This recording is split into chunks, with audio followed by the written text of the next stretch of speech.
17 mars 2015, les sanctions tombent dans l'affaire des matchs présumés truqués en Ligue 2 de football. Au cœur de l'affaire, le club du Nîmes Olympique. Les dirigeants sont soupçonnés d'avoir négocié un match nul face à Caen pour assurer le maintien du club en Ligue 2. Ce 17 mars donc, la commission de discipline frappe fort. Le club de Nîmes est rétrogradé dans la division inférieure dans le championnat de national. Consternation du président du club, Christian Perdrier. Je m'attendais à une sanction financière, une sanction d'un nombre de points l'année prochaine, mais surtout pas d'être rétrogradé. C'est terrible pour le club, c'est terrible pour le public, c'est terrible pour tout le monde.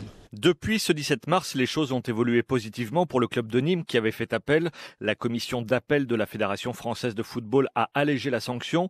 La rétrogradation a été remplacée par un retrait de 8 points au classement pour la saison 2015-2016.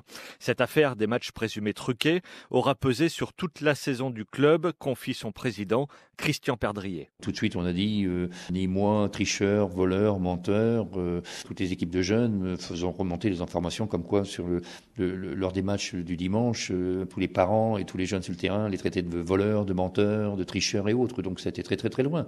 C'est un impact terrible vis-à-vis des 380 400 jeunes que l'on a dans le club. Puis la ville s'est sentie trahie, les élus se sont sentis trahis. Enfin, le Nîmes Olympique a été montré du doigt, a été vraiment banni de toutes les discussions. Ça a été terrible, terrible. Y a-t-il des conséquences toujours visibles aujourd'hui de cette affaire sur le club ? On est en train de tourner la page, on est en train de tourner la page, mais ça a été difficile pour les joueurs parce que jusqu'au dernier moment, ils ne savaient pas s'ils allaient pouvoir rester pro ou pas.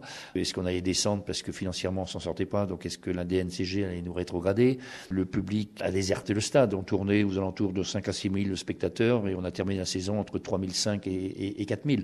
On a perdu quelques sponsors importants qui étaient liés à la précédente direction. C'est très dur. Vous avez craint pour la survie du Nîmes Olympique ? Ah oui, bien sûr, bien sûr. Tout ça, ça a provoqué une bagarre d'actionnaires qui a bloqué le club pendant facilement 3-4 mois. Pendant de nombreux mois, on a été, maintenant je peux le dire, en virtuel dépôt de bilan. Certains joueurs ont-ils quitté le club à cause de cette affaire ? Non. Il y a une dizaine de joueurs qui ont quitté le club à la fin de la saison parce qu'ils arrivaient en fin de contrat et qu'on n'a pas renouvelé. Mais il n'y a aucun joueur qui a décidé de partir, au contraire. En voulez-vous à l'ancien président et à l'ex-actionnaire principal du Nîmes Olympique de vous avoir mis dans cette situation ? Il faut toujours faire attention parce que ça n'a pas été encore jugé et que c'est présumé. Mais il y a des choses qui se sont passées, a priori, qui ont mis le club dans l'embarras. Oui, quand on est président et actionnaire d'un club de sport, il faut faire attention. On a des responsabilités. On a des responsabilités vis-à-vis de tout le monde, vis-à-vis des élus, vis-à-vis du public, vis-à-vis des jeunes qui portent le maillot du Nîmes Olympique, qui ont 10, 12, 13 ans. On ne peut pas faire ça. Donc, ils auraient dû faire un peu plus attention. À Nîmes, la saison 2015-2016 sera destinée à faire oublier les affaires ? Ah, complètement. Là, on veut tourner la page. C'est M. Gazot qui a remplacé maintenant M. Corrad et M. Gasparian. Ces deux personnes-là ne sont plus du tout dans le club aujourd'hui. Donc ça, on a tourné la page. Ça s'est passé à la fin de la saison 2013-2014. Il y a des jeunes qui nous rejoignent.